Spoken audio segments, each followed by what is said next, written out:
Nous allons passer maintenant à la deuxième phase de notre après-midi, mais je vais donner la parole à ce groupe qui va nous dire quelques mots en anglais avant que l'on lise son intervention en français. Voilà. Merci. Cher monsieur. Merci beaucoup. First, I'd like to introduce very briefly our representative paved the way from Switzerland.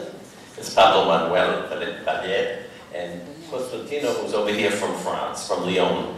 And thank you so much for coming. But I would like to begin by thanking Father Villon for organizing this conference and for inviting Pave the Way Foundation to participate. We'll start by saying that I am not a scholar, nor am I an historian. Pave the Way's entire project here was to open as many documents and testimonies as possible, to put them on our website so the entire world can have access to this and form your own opinions.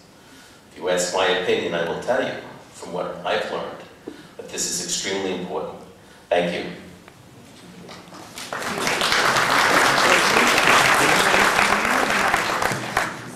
Donc, M. Beau vient de me remercier, je passe, et d'avoir invité donc Pave the Way Foundation à participer à cette conférence.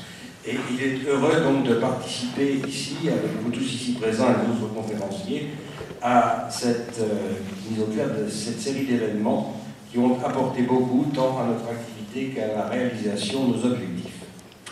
Il y a 10 ans, si vous aviez dit à mon épouse Mary et à moi-même que nous ferions ce que nous faisons aujourd'hui, je n'y aurais jamais cru. Comment cela a-t-il commencé? Avant tout, je voudrais dire que je ne suis pas un historien ni un académicien. Le 29 juillet 2000, j'ai reçu un appel téléphonique du nonce apostolique auprès des Nations Unies, à l'époque l'archevêque Renato Martino. Son Excellence me faisait savoir que mes nombreuses années de bénévolat pour aider à équiper l'hôpital italien de Padre Pio, devenu depuis Saint Pio, le pape Jean-Paul II, pour m'honorer, m'a élevé au rang de chevalier dans l'ordre de Saint Grégoire le Grand. Je suis un commandeur. Pour m'honorer, et donc, honneur rarissime, étant juif, je pris cet honneur rarissime comme une obligation et une opportunité d'améliorer les relations entre les communautés des diverses croyances religieuses. Mon épouse Meredith et moi-même avons pris alors la résolution de changer nos propres vies pour nous investir dans la plus importante des causes. En 2002, un groupe de chercheurs juifs m'ont demandé si je pouvais organiser un examen des manuscrits de Maïmonide se trouvant à la bibliothèque du Vatican. Ces étudiants disaient que pendant des années, l'accès à la bibliothèque leur avait été refusé. Ils souhaitaient que je les aide afin qu'ils puissent obtenir une réponse positive. J'ai obtenu l'autorisation d'amener cette délégation internationale à Rome pour voir ces manuscrits. L'accueil qui leur fut réservé par les officiels du Vatican, avec une visite de la bibliothèque, a été un moment chaleureux et de grande émotion. Après avoir eu un rabbin hassidique embrasser un cardinal, Mary et moi avons su que cet événement changerait nos vies pour toujours. Mary et moi avons décidé de créer une fondation avec l'aide d'amis très compétents. Notre mission sera d'œuvrer pour améliorer les relations non théologiques entre les religions du monde et en mettant en avant, en initiant des gestes historiques, culturels, technologiques et éducatifs, et en identifiant les obstacles entre les diverses formes de la foi, afin de pouvoir les éliminer. Mary a choisi le nom de Pave the Way Foundation. Elle était d'avis que cette appellation était bonne, car nous préparions le chemin pour des relations nouvelles et constructives. En progressant dans notre nouvelle mission, Pave the Way a découvert qu'un obstacle politique important existait entre Israël et le Saint-Siège. En août 2003, les négociations pour finaliser les relations sur le plan de la législation et de la fiscalité entre les deux États furent suspendues et cet arrêt des négociations fut très dommageable. En utilisant notre réseau de relations aux États-Unis, Pavesaway a contribué à faire redémarrer la médiation. Celle-ci est toujours en cours. Le 18 janvier 2005, nous avons sponsorisé la plus importante audience privée entre les Juifs et le pape Jean-Paul II. Ce furent 168 rabbins, des diplomates israéliens et dirigeants juifs reçus dans la salle Clémentine au palais papal pour simplement remercier le pape Jean-Paul II de ce qu'il avait fait pour la réconciliation entre les religions et l'assurer de nos bénédictions. Nous sommes à l'origine du tout premier prêt de documents de la Bibliothèque du Vatican à l'État d'Israël. Les précieux manuscrits de Maïmonide arrivèrent en Israël, préparant la voie pour des prêts de l'État d'Israël au musée du Vatican. Nous avons sponsorisé et fait promotion d'importantes expositions dans différents musées afin de les faire connaître à un large public.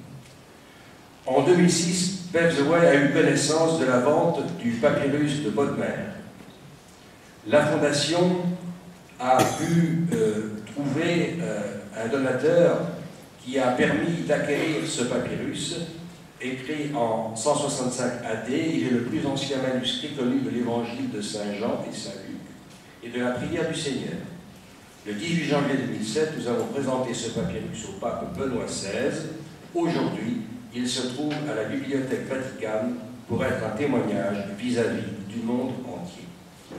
Nous avons œuvré pour assouplir les restrictions concernant les déplacements au Moyen-Orient et ainsi favoriser le tourisme en Terre Sainte au bénéfice aussi bien des Israéliens que des Palestiniens. De même, Pavesaway a permis de finaliser la reconnaissance par Israël du patriarche grec orthodoxe de Jérusalem. Nous avons aidé à apaiser les tensions entre les églises chrétiennes orthodoxes. Pavesaway a sponsorisé de multiples projets caritatifs au bénéfice de mères nécessiteuses juives, chrétiennes et musulmanes. Nous sommes en relation avec Vazadia, un groupe palestinien qui désire donner au peuple palestinien une troisième chance de paix avec Israël et de créer en Palestine un gouvernement dont l'action soit transparente. En tant que juif, ayant grandi à New York, mon épouse et moi-même avions horreur d'entendre le nom du pape Pie XII, Eugenio Pacelli, parce que nous avions cru ce que nous pensions être une vérité historique. Nous pensions que le pape Pie XII était le pape de Hitler, un antisémite véhément et un collaborateur des nazis, et que son seul souci était de préserver les biens matériels du Vatican et non la vie des Juifs. Un ensemble d'événements providentiels nous amenèrent à nous rendre compte que notre vision du pape Pie XII était erronée. Lorsque le rabbin José Potasnik, président de l'Assemblée des rabbins de New York, me demanda d'aider l'écrivain juif Dan Kurtzman à être reçu à Rome, je découvris par M. Kurtzman le projet secret de l'assassinat du pape Pie XII. Cela me choqua beaucoup. Pourquoi Hitler assassinerait-il Pie XII s'il était un sympathisant des nazis et d'accord avec ses conceptions antisémites? Cette question amena ma rencontre avec sœur Margarita Marchione, qui me montra les documents qu'elle avait recherchés et les témoignages qu'elle avait rassemblés et qui prouvaient exactement le contraire de ce que j'avais cru être la vérité. Dans l'intérêt de la justice et de la vérité, j'ai alors décidé que je n'avais pas d'autre choix que de creuser cette question. En 2006, nous avons commencé notre quête de documents originaux et d'articles de journaux concernant le pape Pie XII.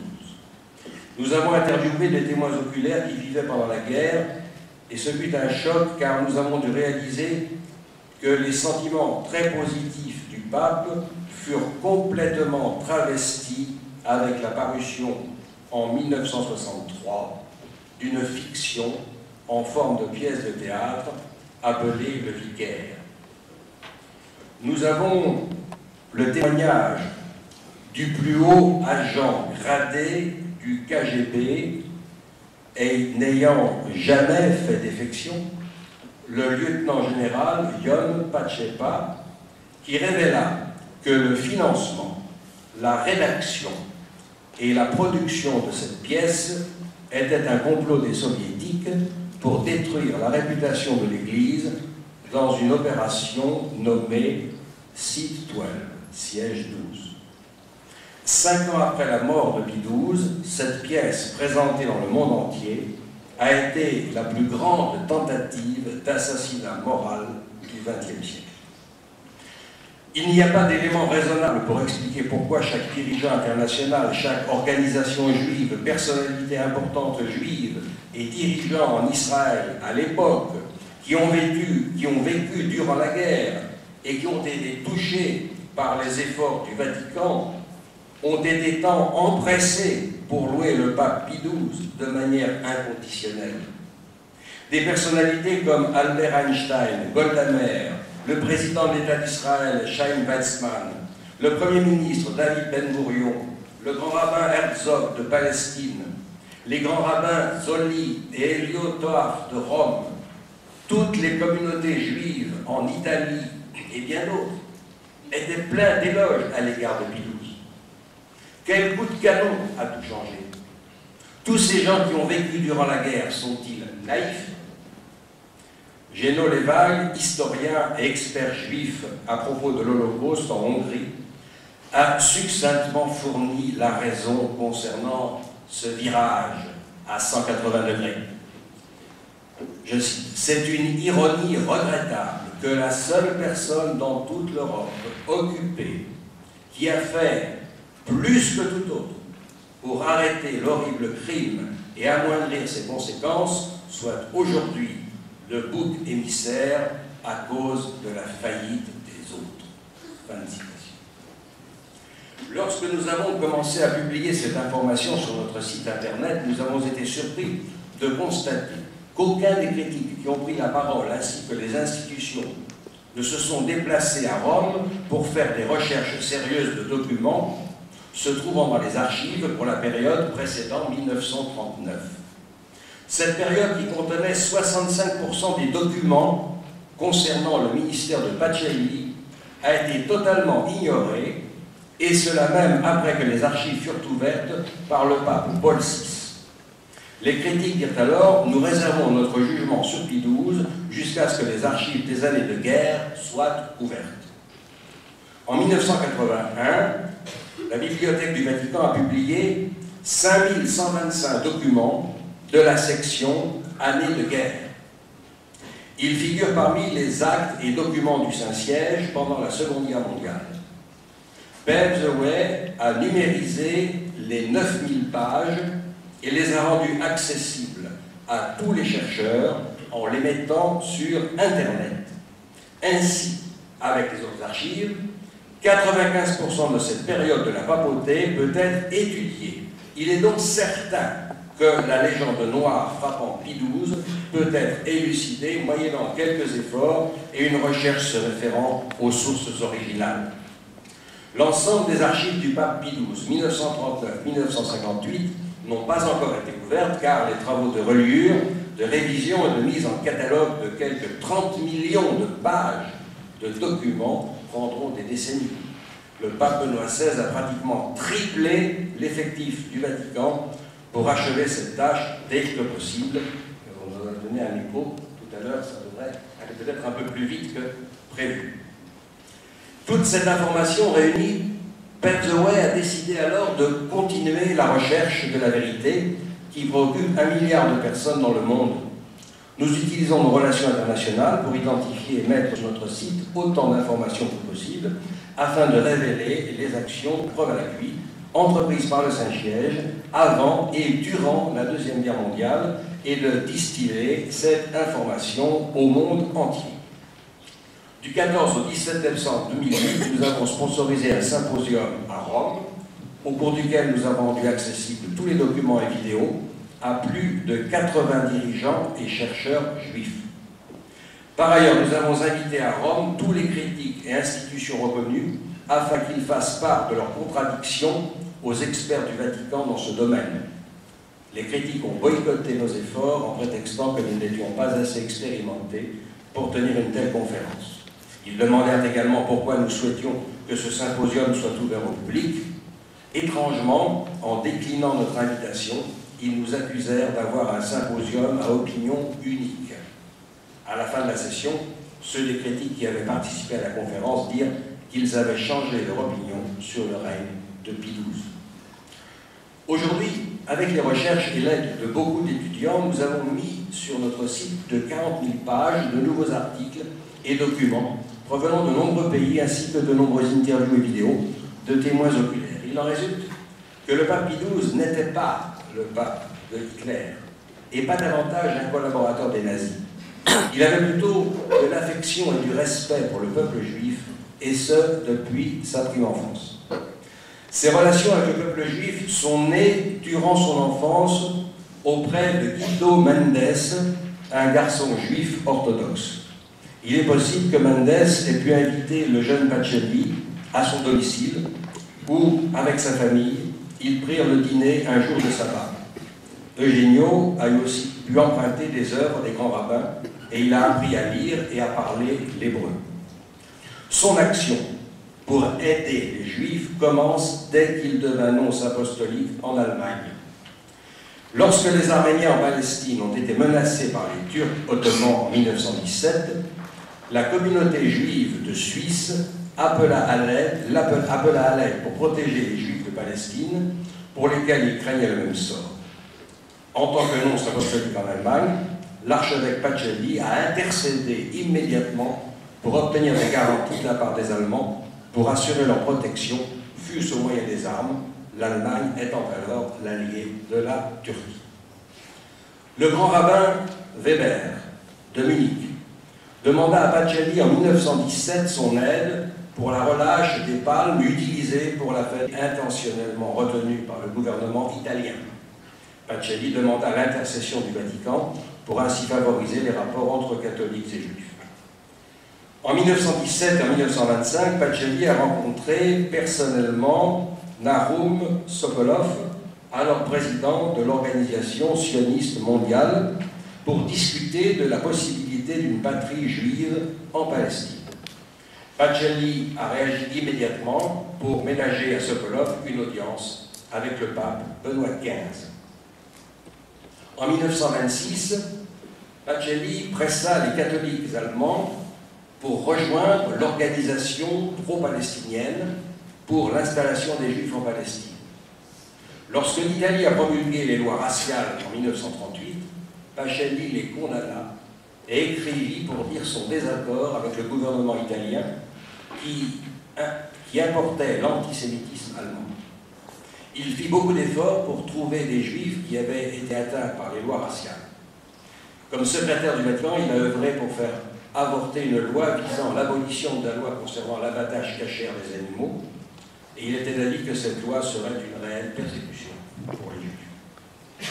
Un article d'un journal palestinien mentionne que le pape Pie XII déclara en public à un jeune juif qui participait à une réunion en 1941 « Soyez fiers d'être juifs ». Selon un article de presse à Jérusalem, en 1945, le pape Pie XII a rencontré 80 rescapés juifs de l'Holocauste. Il leur a dit « Bientôt, vous aurez une patrie juive ». Cela 3 ans avant la création de l'État moderne d'Israël. Avec le vote des Nations Unies en novembre 1947 pour la division de la Palestine, Pie XII n'a pas fait d'objection aux 17 pays catholiques qui ont affirmé leur intention de voter en faveur de la création de l'État moderne d'Israël. Selon l'historien et diplomate juif Pinchas Lapid, dans son livre « 3 papes et les Juifs », les actions du pape Pie XII ont sauvé de l'ordre de 882 000 juifs en Hongrie, France, Belgique, Italie, Roumanie, les Balkans, la Pologne, les Pays-Bas et la Slovaquie. À la mort de Pie XII en 1958, il y avait beaucoup de personnes en Israël qui ont souhaité une forêt Pie XII, soit 860 000 arbres qui devaient être plantés dans les collines de Judée. L'opposition vigoureuse de Pacelli vis-à-vis de Hitler et la haine du national-socialisme étaient très claires dès le début de Hitler en Allemagne. Dans 40 ans des 44 discours prononcés durant qu'il était nonce en Allemagne, soit entre 1917 et 1929, Pacelli critiqua le national-socialisme. Le 1er mai 1924, il écrivit que le national-socialisme était la plus grande hérésie de notre temps, et 3 jours plus tard, l'hérésie du national-socialisme place l'idolâtrie de la nation et de la race au-dessus de tout, au-dessus de la vraie religion, au-dessus de la vérité et de la justice. En 1929, Pacelli confia à sa gouvernante, sœur Pascalina Lennert, que Hitler détruit tout ce qui ne lui est pas utile, il est capable de piétiner les corps et d'éliminer tout ce qui lui fait de l'obstruction. L'Église s'opposa au national-socialisme dès le début et les évêques allemands refusèrent la communion aux membres du parti de Hitler et condamnèrent les nazis dès 1930. Lors de l'élection de Pacelli comme pape, une lettre confidentielle datée du 3 mars 1939 et émanant du département des Affaires étrangères des États-Unis d'Amérique était adressée à Washington. Elle provenait du consul américain de Cologne. La lettre informait le gouvernement américain de l'attitude de Pacelli envers le national-socialisme et Adolf Hitler. Le diplomate avoua être surpris par l'ampleur de l'opposition de Pacelli envers ce régime. Pacelli dit au diplomate que Hitler était un individu sans scrupules et auquel il ne fallait pas faire confiance et qui était incapable de modération. Pacelli dit encore qu'il est d'accord avec la position des évêques allemands envers les nazis, même si la vie de jeunes catholiques en Allemagne était menacée. Il fit aussi référence aux évêques allemands qui, en 1930, excommunièrent tous ceux qui rejoignaient le parti nazi, portaient son uniforme ou son drapeau. En 1944, le chef de la Gestapo, Ernst Kaltenbrunner, donna des détails sur la tentative d'assassinat de Hitler. Pacelli et son secrétaire, le père Leiber, ont été cités comme co-conspirateurs. Cela était exact, vu que Pacelli et le père Leiber étaient constamment informés du déroulement de la tentative du coup d'État et affirmaient qu'ils aideraient pour la négociation de la paix seulement après un changement de régime en Allemagne. Le 26 juillet 1942, l'archevêque Johannes de Jong d'Utrecht a dénoncé publiquement la déportation des Juifs hollandais dans une lettre pastorale lue dans toutes les églises de Hollande.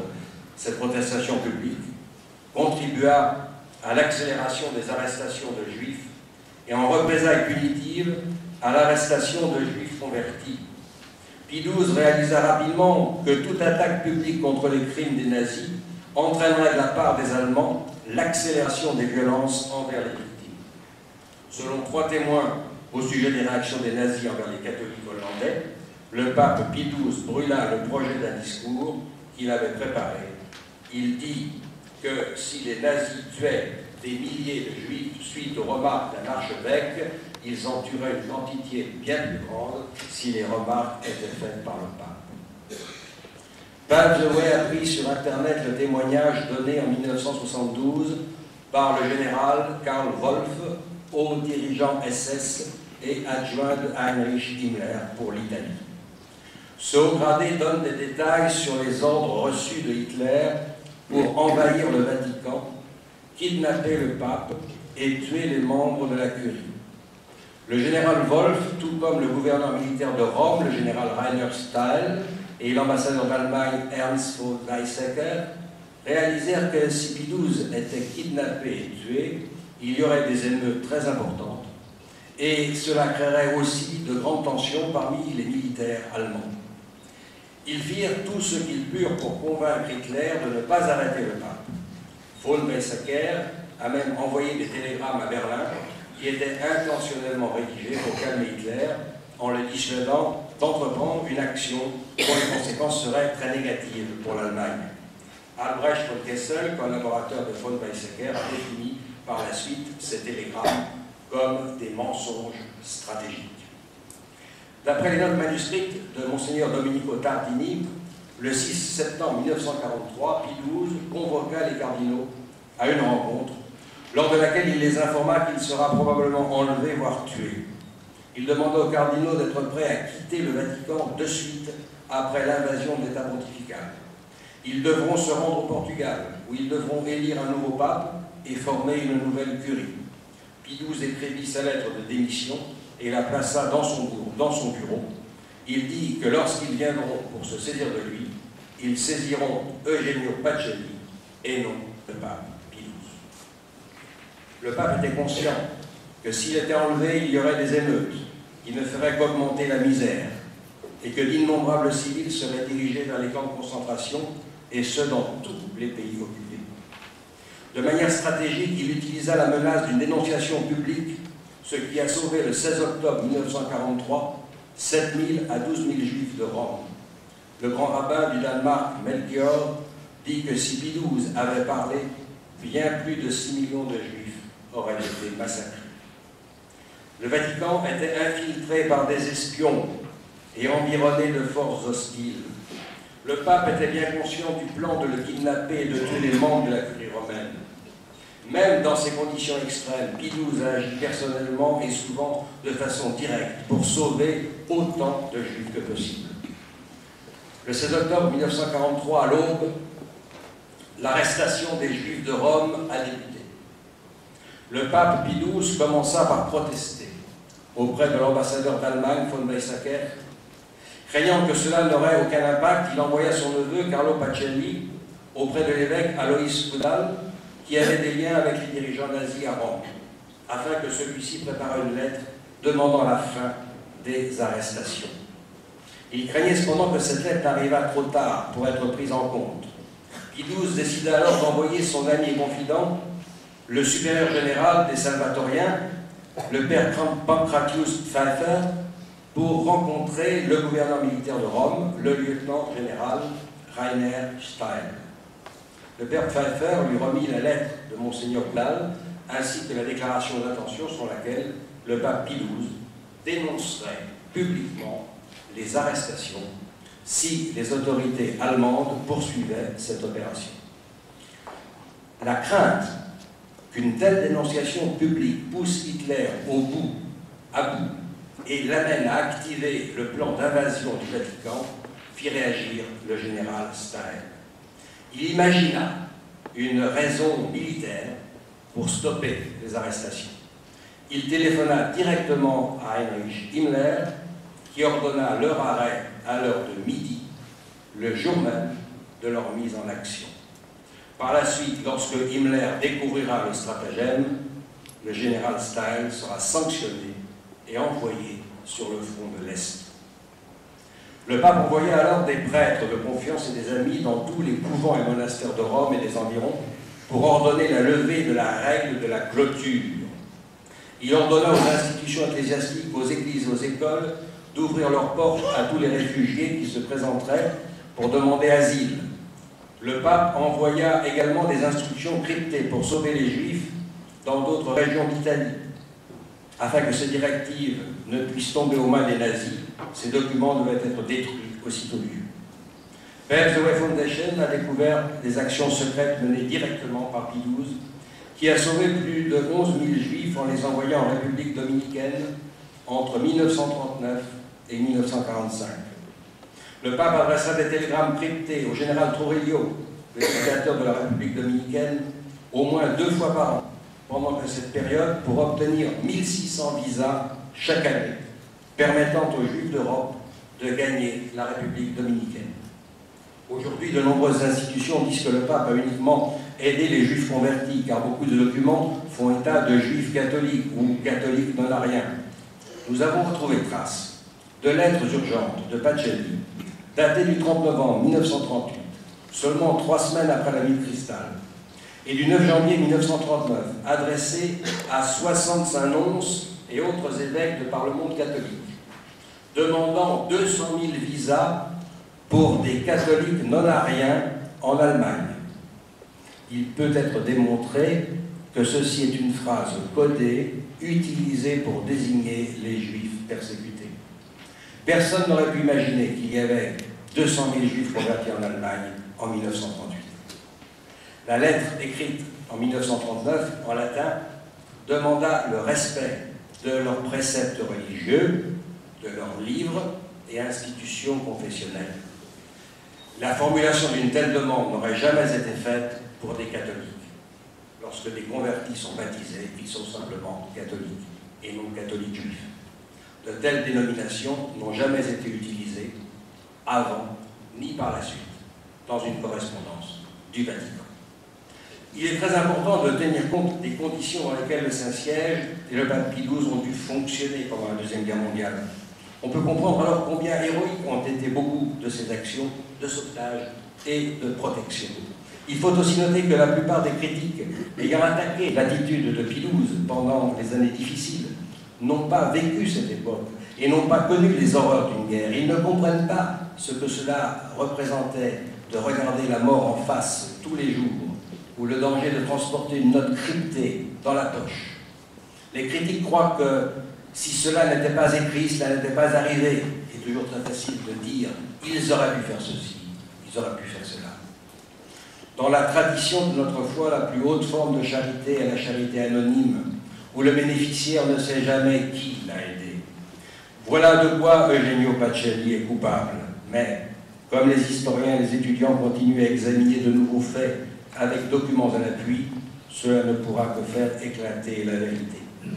Je termine par la citation du rabbin le plus vénéré au travers des âges, Maïmonide, qui disait « Ce n'est pas parce que le monde entier croit que quelque chose est vrai pour que cela le soit. Et ce n'est pas parce que personne ne croit que quelque chose est vrai que cela n'est pas vrai. » Si vous êtes intéressé par davantage de détails sur ce très important sujet, je vous suggère de lire le livre qui vient d'être revu par le professeur Ronald Richlack, Hitler, The War and the Pope, Hitler, la guerre et le pape. Je vous remercie pour votre attention et votre écoute. Gary.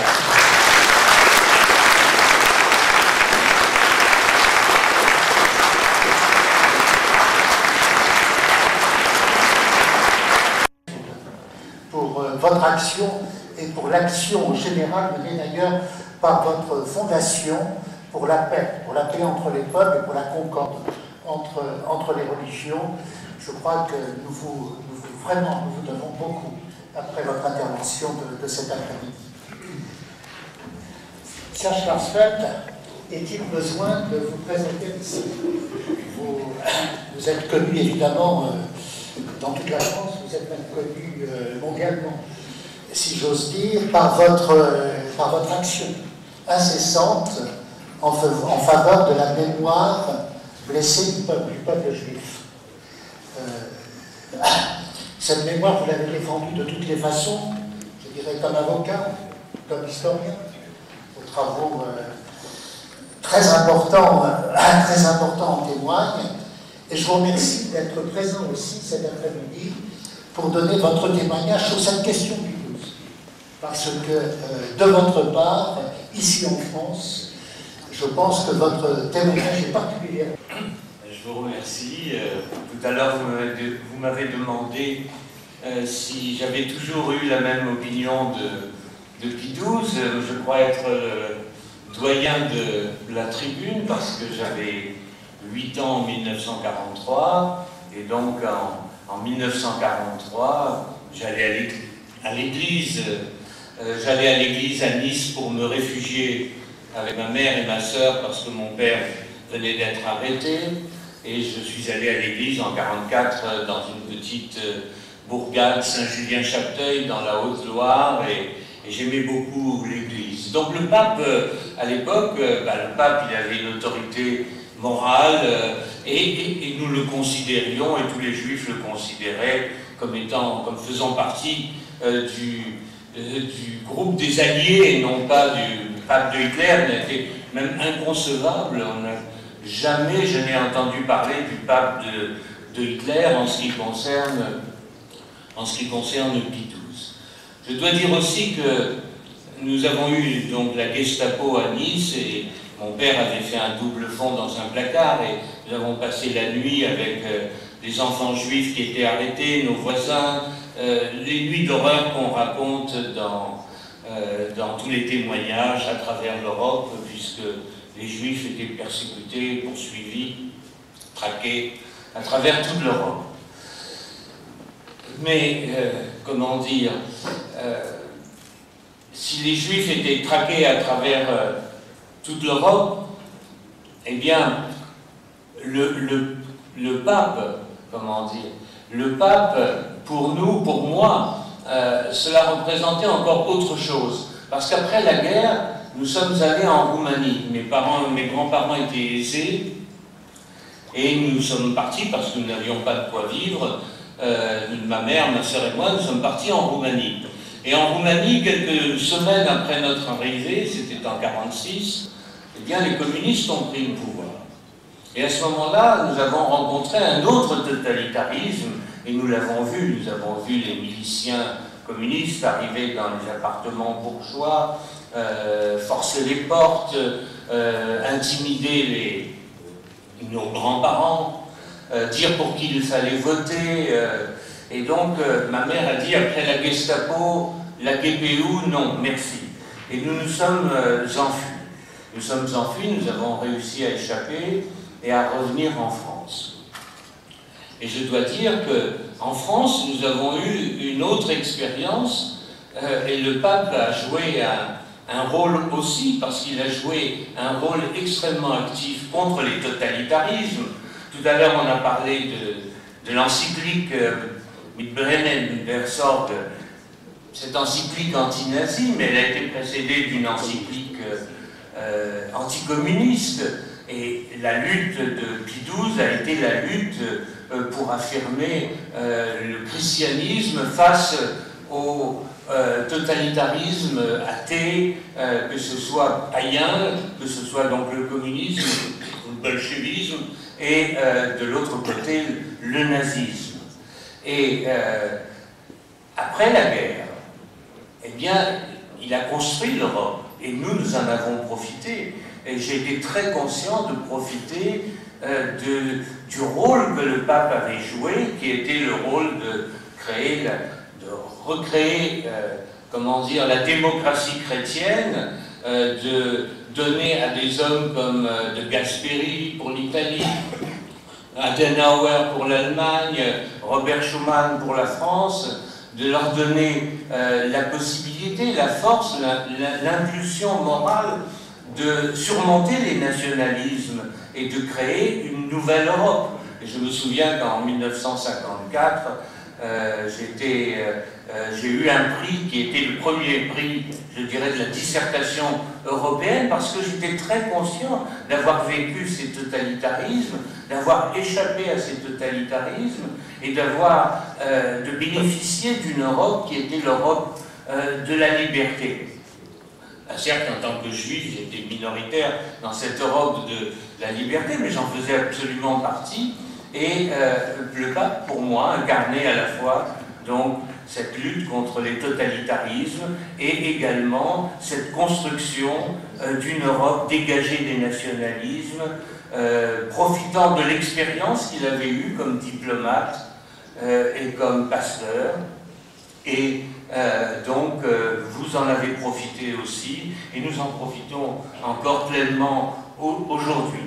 Donc, pour moi, il était tout à fait naturel de considérer Pie XII comme un très grand diplomate, parce qu'il avait survécu à ces totalitarismes, pas lui-même, mais ce qu'il représentait. Il avait réussi à surmonter cette période, tous les dangers, et il avait en charge le christianisme, il avait en charge les institutions ecclésiastiques.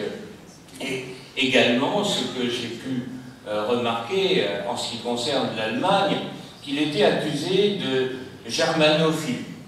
Or, moi-même, j'avais des préjugés, c'est évident, comme tout enfant français ou juif après la guerre, j'avais des préjugés en ce qui concerne l'Allemagne, mais lorsque j'ai lu le livre La Rose Blanche, qui raconte le destin tragique des jeunes étudiants catholiques qui n'étaient ni communistes, ni qui n'avaient pas d'idéologie totalitaire, mais qui avaient cette foi et qui se sont élevés contre le nazisme et qui savaient qu'ils allaient mourir parce qu'ils étaient obligés d'être arrêtés puisqu'ils faisaient de la propagande anti-nazie.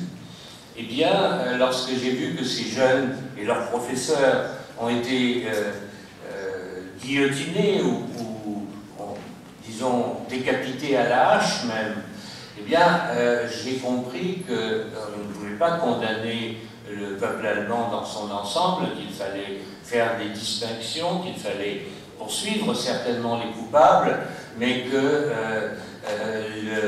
qu'il fallait donner une chance. Et si je n'avais pas rencontré cet exemple de ces catholiques allemands inspirés par leur foi contre le nazisme, eh bien je n'aurais pas épousé ma femme, qui est allemande et qui n'est pas juive, et avec qui nous avons pu faire beaucoup pour, je crois, la justice et pour la mémoire, et nous l'avons fait ensemble, un juif, une allemande non juive, et nous avons été heureux, et nous sommes toujours heureux, grâce à ce sacrifice, parce qu'il y a des sacrifices extrêmement féconds, et même s'ils ont échoué, et ils savaient qu'ils allaient échouer, mais ils n'ont pas échoué à la longue, puisque leur message est arrivé à des gens comme moi, et ces gens ont pu reprendre, disons, reprendre leur mission, et continuer ce qu'ils voulaient entreprendre, et lutter contre les survivances du nazisme.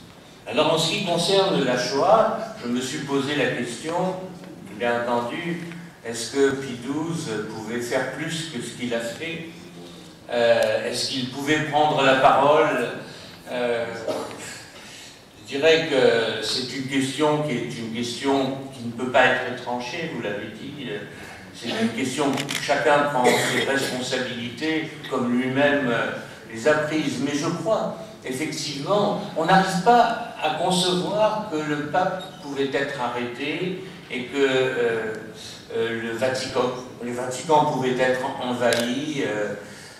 On n'arrive pas très très difficilement à le croire, tellement l'autorité morale de l'Église catholique et du Saint-Siège, on a l'impression qu'il y a une barrière. Mais je crois personnellement que si Pie XII avait pris la parole, eh bien, il aurait été effectivement arrêté et transporté ailleurs, pas assassiné, mais sans doute tenu à l'écart, comme un certain nombre d'hommes politiques l'ont été pendant la guerre, qui n'ont pas été assassinés.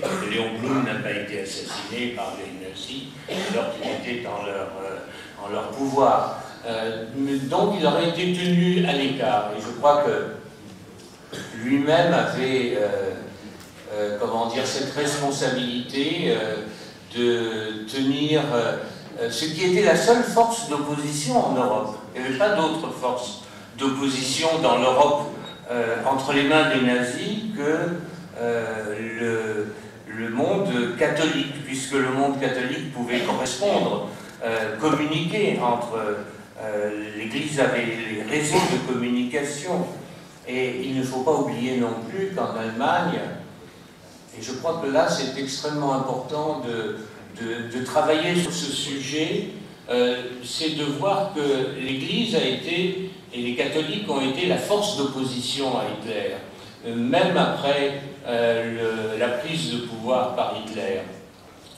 Par contre, les protestants, le protestantisme, eh bien les protestants se sont ralliés en masse, et les protestants ont été gagnés par le nationalisme et ont apporté leur suffrage, ce qui n'a pas été le cas des catholiques qui ont continué à être opposants au nazisme jusqu'aux dernières élections libres. Et je crois que cela, ça doit être étudié encore plus profondément par les historiens, avec l'aide des cartes électorales, des résultats des élections, mais on verra progressivement que ce sont les catholiques qui ont été l'opposition véritable à Hitler et qui ont continué alors que les communistes se sont ralliés et que beaucoup d'autres se sont ralliés. C'est vrai que le catholicisme en tant que force politique, en tant que parti politique, le grand parti politique de Centrum a disparu très rapidement, mais les catholiques ont continué à être une force d'opposition, et ce dont je vous ai parlé, la Rose Blanche par exemple, ou bien ce dont M. Chénaud a parlé, les évêques comme von Dreissing à Berlin ont continué à être une force d'opposition réelle à Hitler. Prendre la parole pour Pie XII aurait été se dégager de tout reproche ultérieur. Mais il a pris la parole, et je dis par exemple, j'ai pris une citation de Goebbels dans son journal, et dans son journal, Goebbels disait ce qu'il pensait. Ben voilà, il dit, le pape a parlé à Noël, c'était Noël 1939, discours plein d'attaques très sévères et dissimulées contre nous, contre le Reich et contre le national-socialisme. Et à plusieurs reprises, on le voit Goebbels écrire ce qu'il pense du pape, et il le considère comme un ennemi. Et d'ailleurs, dans l'Allemagne de Hitler, on parlait du Judenpapst, le pape des Juifs, et Rome et Juda. Rome était l'ennemi, le héros des nazis, finalement, le héros idéologique des nazis, c'était Martin Luther, qui lui avait, comment dire, lancé le meurtre des Juifs, avait autorisé le meurtre des Juifs. Donc, je considère, pour ma part, que les travaux des historiens, les archives qui sont sortis déjà en grand nombre, mais qui continueront à être mises à jour, montreront ce que le pape a réellement fait. L'exemple de Rome est un exemple précis. Vous voyez, 1200 juifs ont été arrêtés le 16 octobre 1943. Environ 7000 ont pu trouver refuge dans les établissements religieux de la capitale.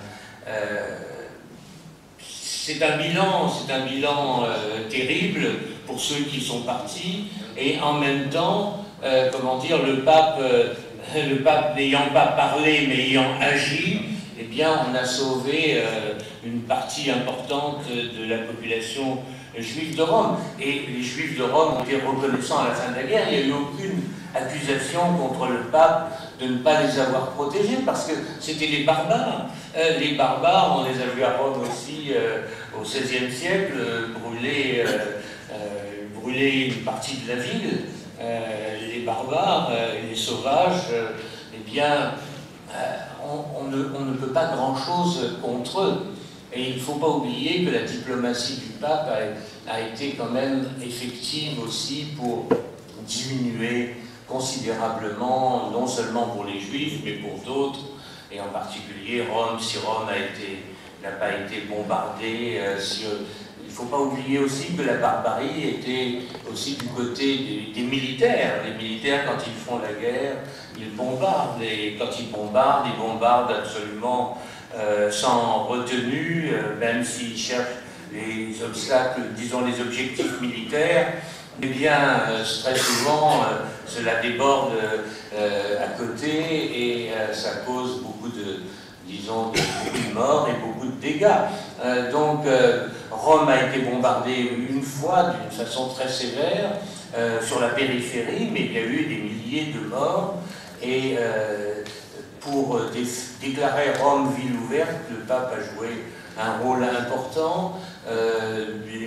Si les militaires allemands ont pu faire preuve de retenue en ce qui concerne des villes comme Florence, des villes historiques comme Sienne, etc., c'est aussi parce qu'il y avait cette autorité qui surnageait dans le chaos et qui était celle du pape.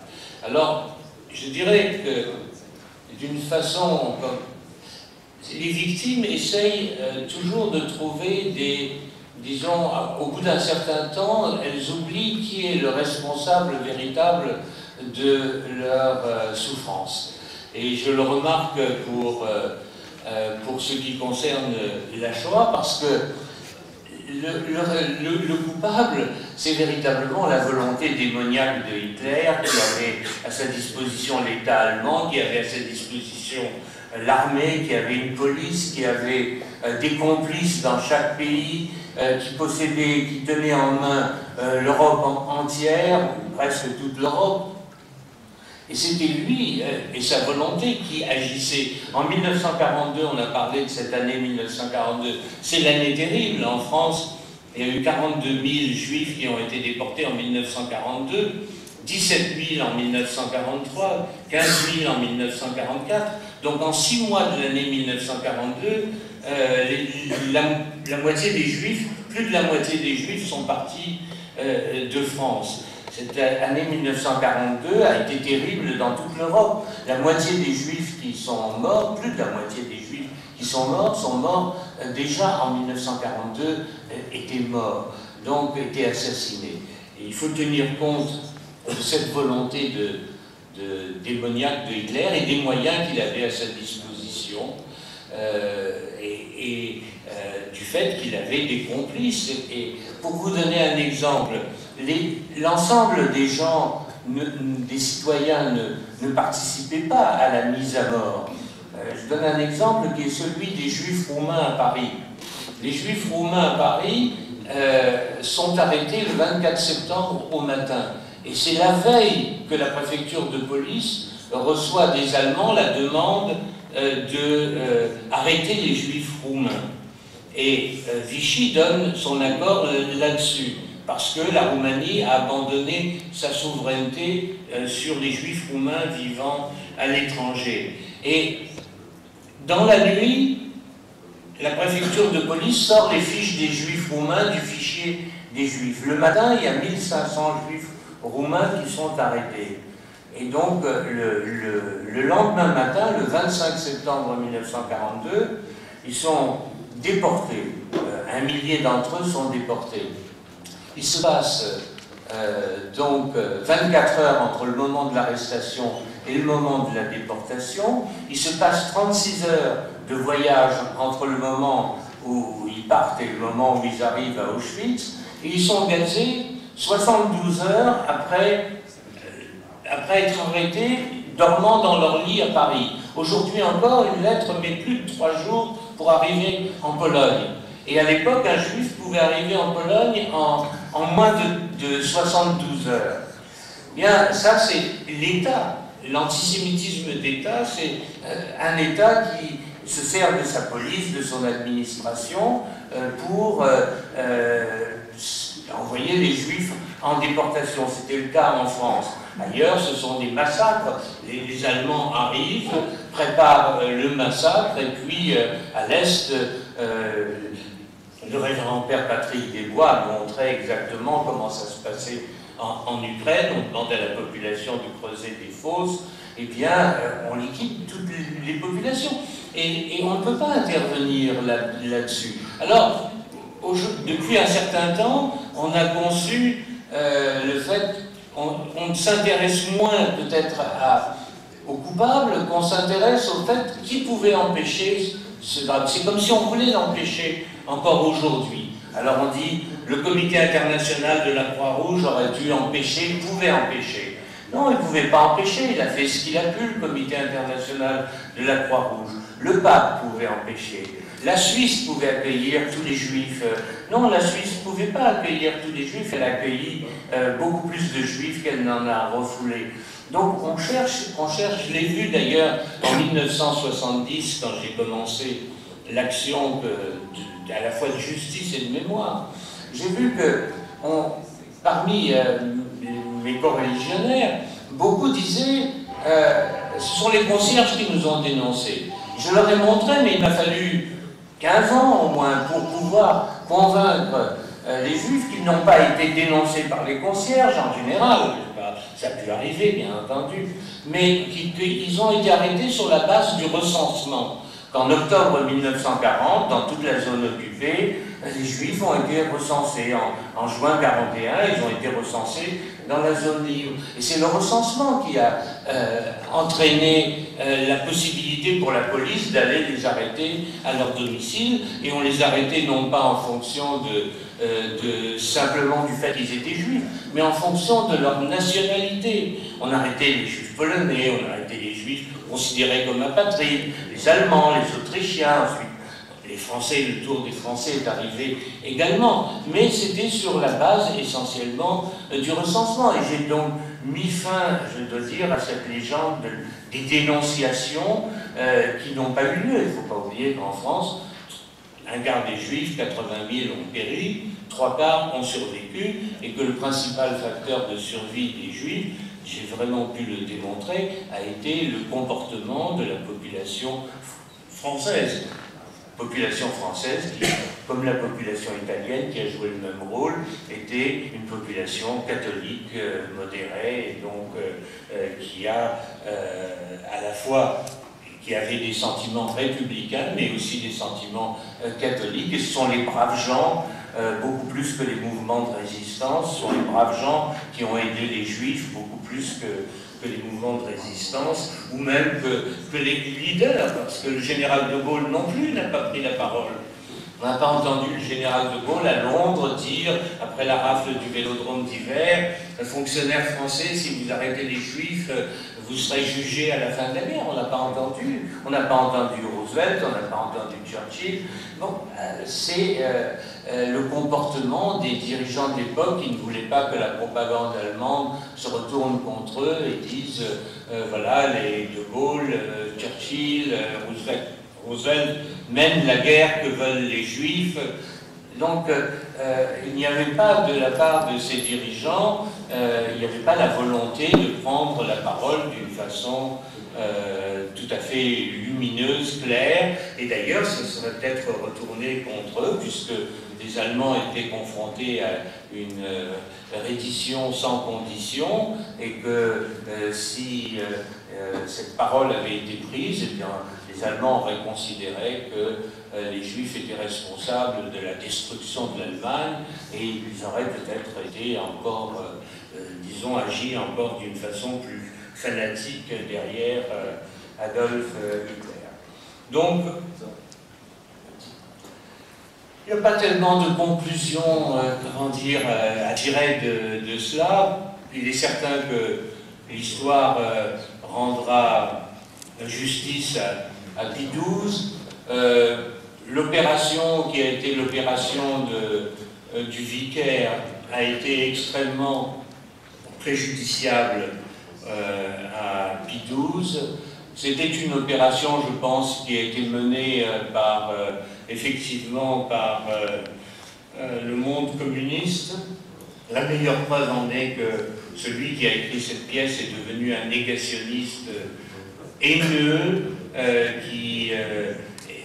comment dire, qui nie la Shoah, qui exprime sa haine envers Israël, et donc c'est quelqu'un qui certainement a fait partie d'une manipulation à l'époque, mais une manipulation qui est tombée dans un contexte favorable. À l'époque, le monde communiste tenait beaucoup de leviers de commande, et cela a marqué durablement les esprits. Et en plus de cela, ça allait dans le sens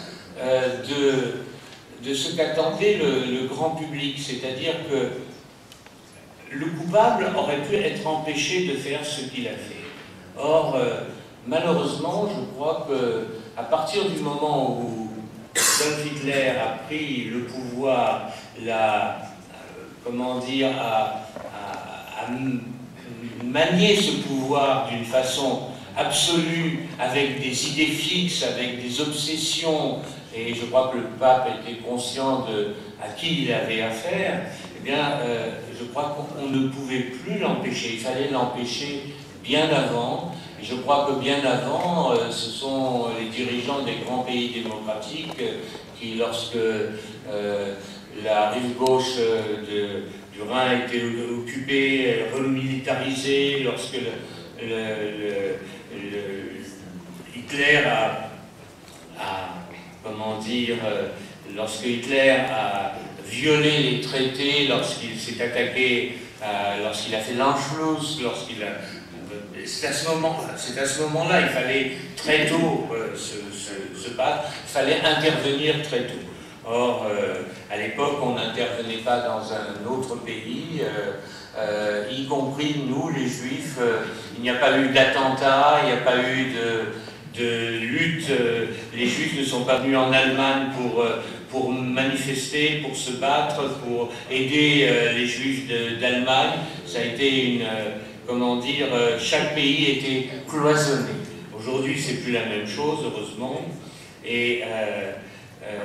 Mais quand je me retourne, je crois que les jeux étaient faits à partir du moment où la guerre était déclenchée, où Hitler savait que l'issue de cette guerre n'était pas assurée. Eh bien, l'ennemi idéologique et passionnel qu'il avait, eh bien, il ne voulait pas qu'il survive à cette guerre, et donc il a mis la priorité. Et vous savez bien que ces trains de Juifs circulaient dans une Europe où on avait besoin de trains du point de vue militaire.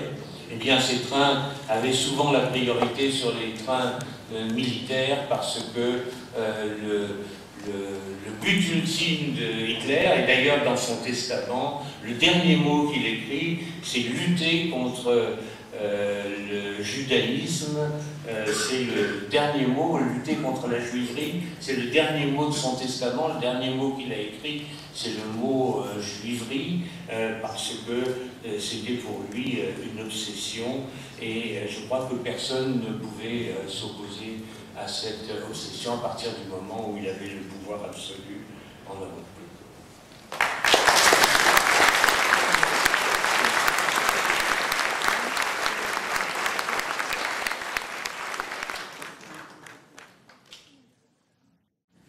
Alors, merci évidemment Serge Klarsfeld pour cette prise de parole que j'ai trouvée à la fois si personnelle, mais si profonde et, je dirais, si exacte dans son argumentation historique, si pesée.